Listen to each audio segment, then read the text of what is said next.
Beverly Hillbillies.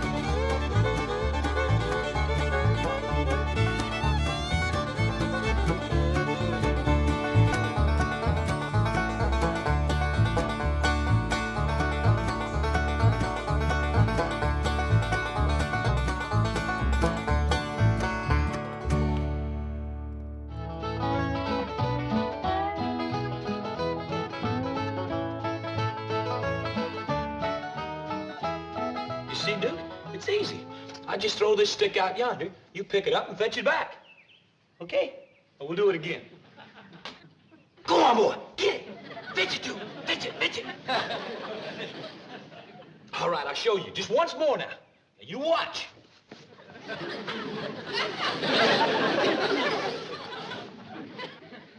Catch on, Duke? Catch on, boy? Do it once more. Fetch it, Duke. Get it. Come on. Get it. Shucks. You know something, Uncle Jed? That there is a real dumb dog. Well, I don't think he's so dumb, Jethro. He just learned you how to fetch sticks for him.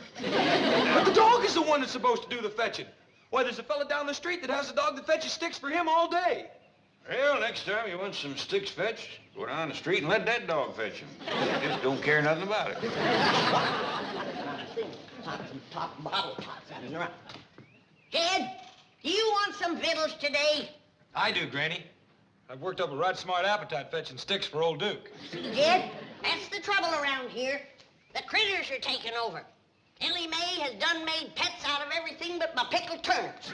What's we gonna do for victuals? Hey, I remember something Mr. Drysdale told us when we first moved in here. What's that? He said anytime Granny didn't feel like cooking, there was some folks that'd fetch food over to us. Here in Beverly Hills? Yes, ma'am. All you gotta do is call them on the telephone and tell them what you want. Well, doggies. That's mighty neighborly. You recall her name, Jethro? Let's see. Cater. We call her first name? It's a woman. Beverly. Beverly Caterer? Must be a widow woman. They's the best cook, Jed. They have more time. Well, let's call up the widow and see what she's got cooking today. Now, just a minute, Jed. I want it made clear that I'm gonna do something for her in return. Oh, naturally. We don't take charity. Come on, Duke. Let's try it again. Oh, howdy, Miss Operator. This here is Jed Clampett. I'm wanting to call a widow caterer. Beverly's a Christian name. I don't rightly know what her late husband was called. Anyway, she's the one that cooks the food and takes it around to folks. Yes, ma'am, that's it. Beverly Caterer. Oh, caterers, is it? More than one. Looks like the widow's got some young'uns to help her. That's good, Jed. Most times they leave home, just when you... Well, thank you, ma'am. What was that you saying, Granny? I was saying that most times the young'uns leave home, just about the time that you're... Well, howdy to you, Miss Beverly Caterer. This here is Jed Clampett. Sounds like a right friendly woman. Howdy, Beverly, this here's Granny. I'm a widow myself. And I was just saying to Jed, it's nice when the young'uns stay home to help you. So many times they leave just when you need 'em most. I'll let you women folks talk about the victuals, but first I just want to say if you ever need a fence mended or a well dug or any heavy work at all, you just call on Jethro and me. Now, here's Granny.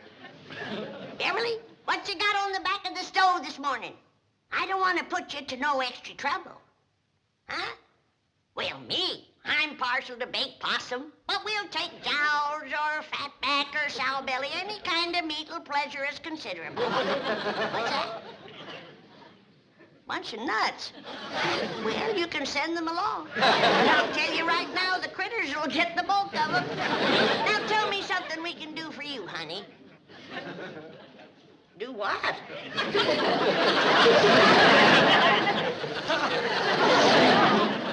Hello?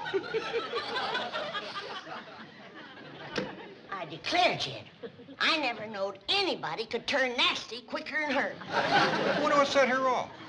Hard to tell, Jed. A generous woman like her probably gets took advantage of a lot. And Tired to boot, I reckon. Uncle Jed, I can't learn this dumb old dog to fetch his stick. Well, Duke ain't about to waste his time chasing a piece of wood. He's a hunting dog. Well, can I take him hunting then? I'd like to see him chase something. Praise be. That's an idea that might put some fresh meat on our table. All right, boy. It makes more sense than fetching a stick, especially the Duke. You want to come along, Granny? No, I better stay here and guard my kitchen. Okay. Come on, Duke. Let's get the guns. Guard your kitchen against who, Granny? Against Ellie's critters, that's who. They's beginning to take over. Why, I can't hardly... That little rascal learned to open the icebox. Them's the last of my pickled pawpaws. Come back here, you hairy little varmints. Get your paw picking paws off of my pickled pawpaws. Howdy, Miss Beverly. It's me, Jed Clampett. Sounds like you're in the right friendly mood again. Jethro's going out to shoot us some fresh game meat, and the monkey got in the icebox, and Granny's right upset. Now, Beverly, could you spare us a jar of pickled pawpaws? What's that? Why, Miss Cater, I never... Hello, Miss Cater? Hey, Uncle Jed, see that Miss Cater being a widow, such a good cook and friendly and generous and all? How about you courting her? Get Ellie a new ma, huh? I don't think so, Jethro. She's got a temper, goes off just like that. And when it does, she turns plumb nasty. Matter of fact, I'm beginning to wonder whether Mr. Cater passed on natural or not. Just an idea. Come on, dude. How come you're toting so many guns in that shovel, Jethro?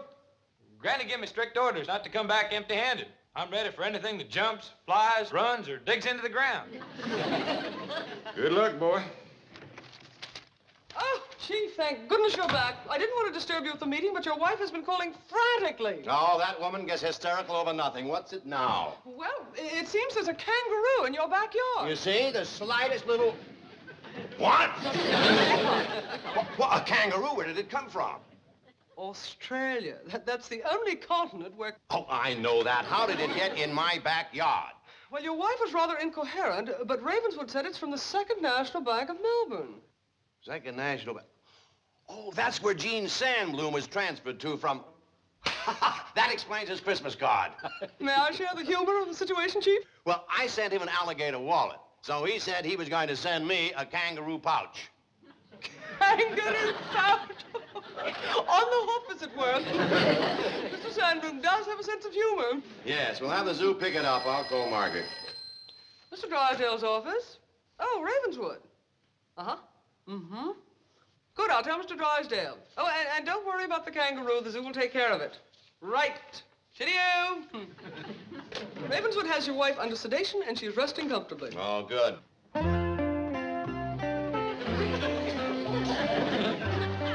Here we are. A bit of mutton and Yorkshire pudding should hit the spot. You may be from down under, but we're all part of the empire. Oh, Brett. The zoo must have already come for you.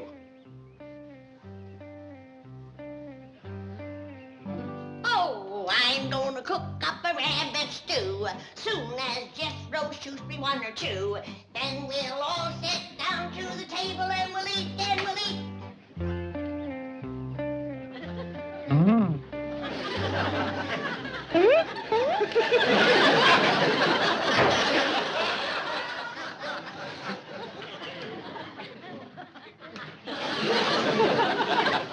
How's it going, Granny? Ted, did Jethro leave to go hunting yet? Yep. Well, he needn't have bothered. There's a jackrabbit out back that high.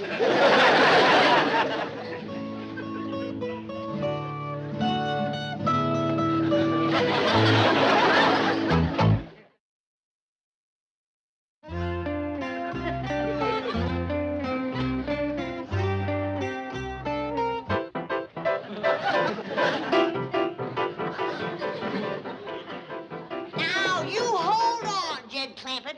I tell you, I ain't touched a drop. And there is a giant jackrabbit out in our backyard, and it is this high. Granny, you and me has seen some good-sized jacks in our day, but not 5 foot tall. Kid, there's a lot of things we never seen back home that we are seeing out here. And that's one of them. A piano playing, icebox opener, paw, Filford ape. All right, Granny. I'll go take a look at your jackrabbit.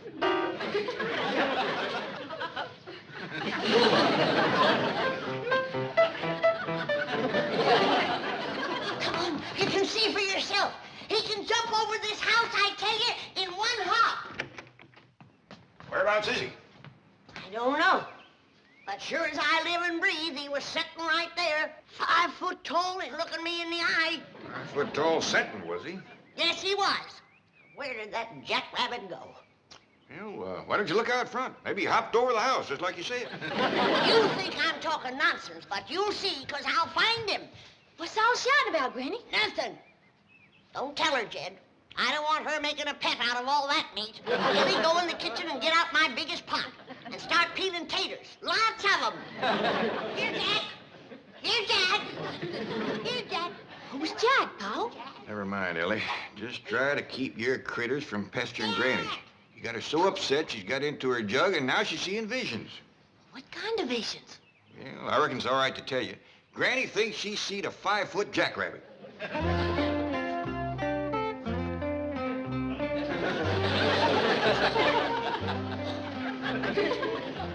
Howdy, Mr. Jackrabbit. The weather's turned off real nice, ain't it? There's some mighty fine clover out there on the lawn if you want to fatten up. I mean, if you're hungry. Just don't you go away. There's somebody I want you to meet. I'll be right back. Jed, come a running. I found him. Come quick.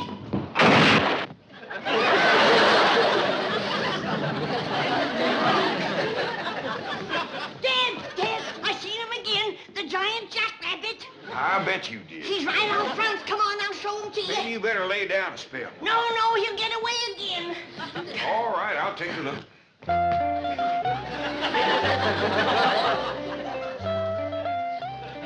You see him, Jed? I lost my glasses.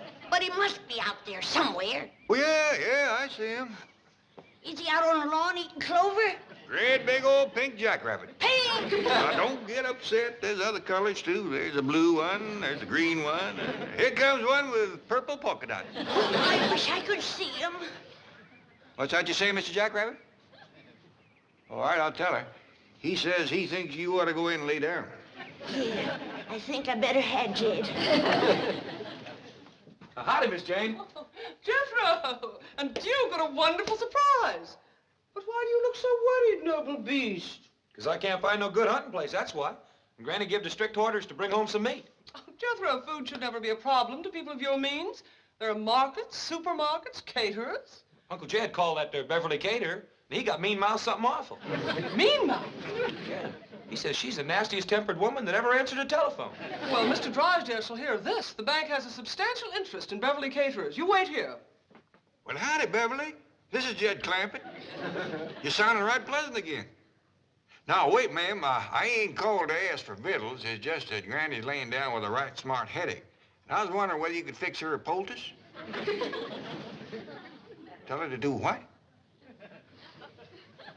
Well, I don't hardly see how that could help a headache. Now, wait a minute, man. Don't go flying off the handle. Hello? No two ways about it. That woman has got a temper like a wet hornet. Hello, Beverly caterers. One moment, please. Hello. Have you spoken to a Mr. Jed Clampett today? What? Now, just a minute, young lady. What is your name? What do you mean, put and tame? Now, you put Mr. Tinsman on the phone and tell him it's Milburn Drysdale calling. Well, the nastiest tempered young woman I ever spoke to.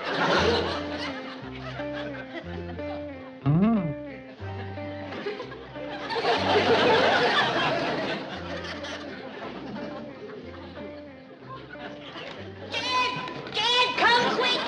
He's back again.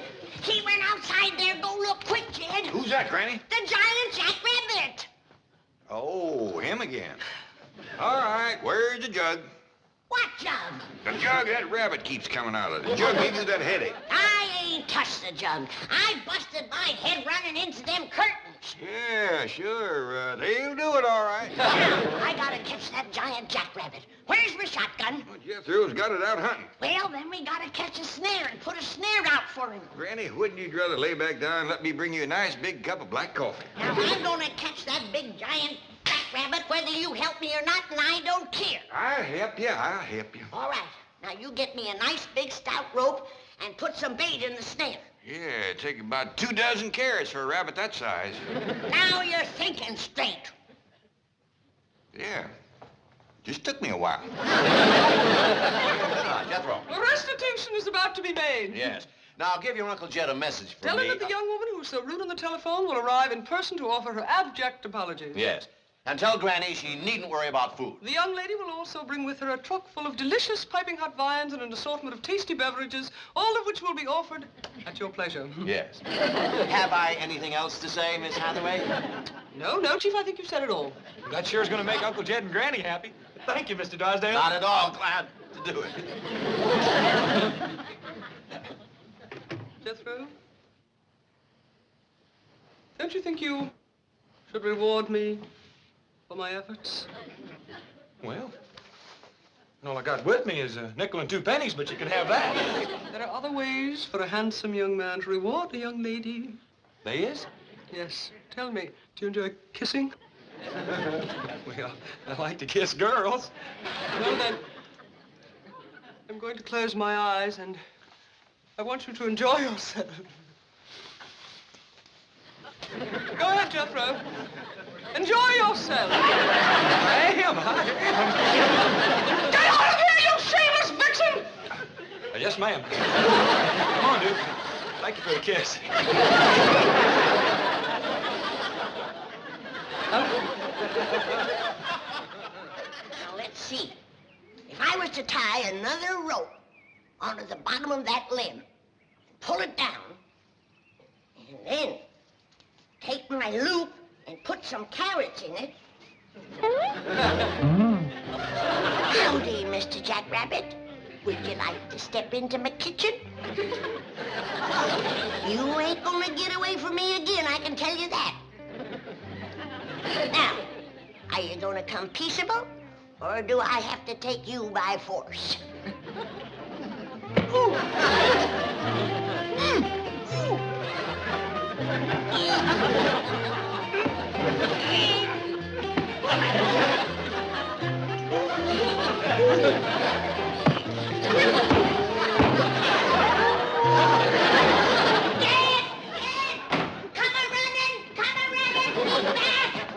Quieten down, Granny. What's the matter now? The giant jackrabbit. I had him cornered, but he fist-fought me.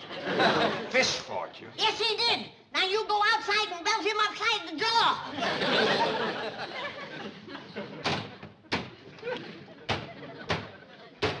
Granny, where are you hiding them jugs?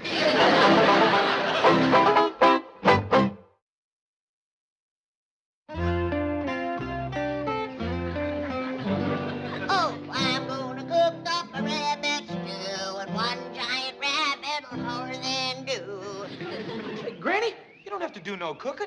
Like I said, that there Beverly Caterer's going to bring over a whole truckload of viands and beverages. I ain't depending on nobody with a temper as bad as hers. Besides, I don't need her viands. For the next couple of weeks, we're gonna be eating high on the rabbit. Well, where'd you get all the rabbits? One rabbit, Jethro. One rabbit? He must be a whopper. Remember those big mountain jacks we used to see back home? Yeah? I seen me a jackrabbit that could put a pair of them in his pocket. In his pocket? Sure. He stands 5 feet tall and he has a pocket right. You don't believe me, do you? Oh, yes, I do, Granny. No, you don't. Oh, Granny, I sure I do. No, you don't. All right, I don't believe you. How dare you call me a liar? When I tell you something,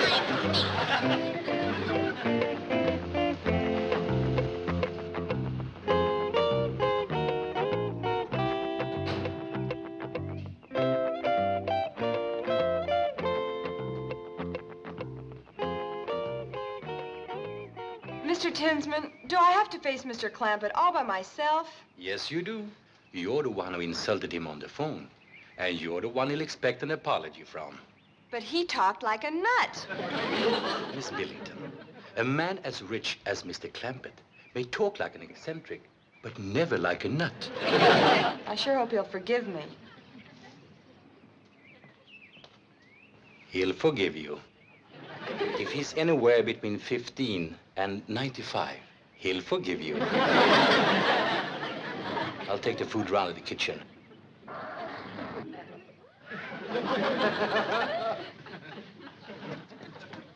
Is Mr. Clampett at home? I'm Jed Clampett. Come right in. This little fella don't say much, but he's right smart. Mr. Clampett, I'm here to apologize about the way I spoke to you on the telephone earlier today. Oh, you're, Beverly Caterers. Yes, sir. Oh, you're a deal younger than I figured. He prettier, too. Thank you. I'm awfully sorry about losing my temper when you called. Oh, now, I understand. Woman works hard all day cooking, doing for others. Young'un's hanging on her apron, she gets a mite waspish. And you not having a husband to help. Yes, that's right. I don't have a husband. How many young'uns you got? Young'uns? Helping you with the cooking and fetching over to your place. Oh, help. Well, let's see. 7. 7? Well, you must be from our part of the country. Got started young, didn't you? Well, come on. Granny'll be wanting to meet you. She's out in the kitchen.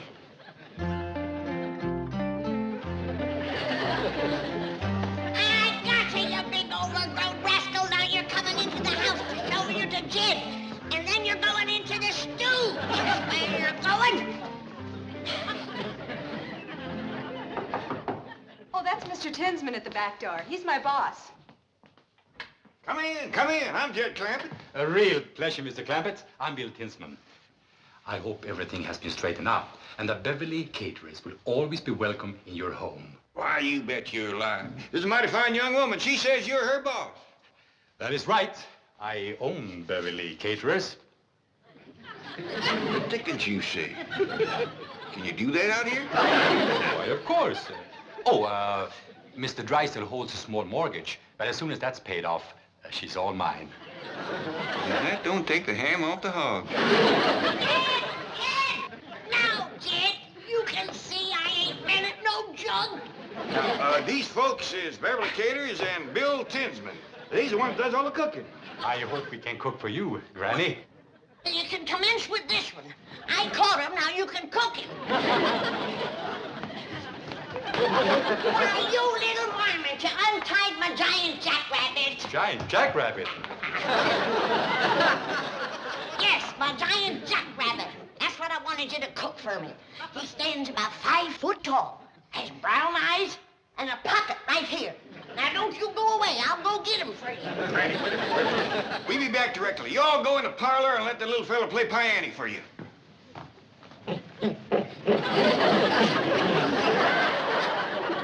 You say eccentric? I still say nuts. I say you're right. Let's get out of here. I can't understand it. He was free. Why should he return? Something must have frightened him. I'll say, if he prefers this crate to freedom. Yes, but what could it have been? Hello, over there. Yes, Granny, what is it? You see anything of a jackrabbit? No, we haven't. You won't find any jackrabbits in Beverly Hills, Granny. I'll telephone the zoo, sir. I say there's a giant jackrabbit around here someplace, and I'm going to find him if it's the last thing I ever do. Sure you are, Granny. Now, come in, lay down. I'm going to get that nice Beverly Caters to make a poultice for your head. Granny! Granny, you caught something in your snire. See, Jed wanted to tell you. What'd she catch, Ellie? Jethro! Hey, Uncle Jed, cut me down! Uncle Jed, he cut me down! Hey, Uncle Jed!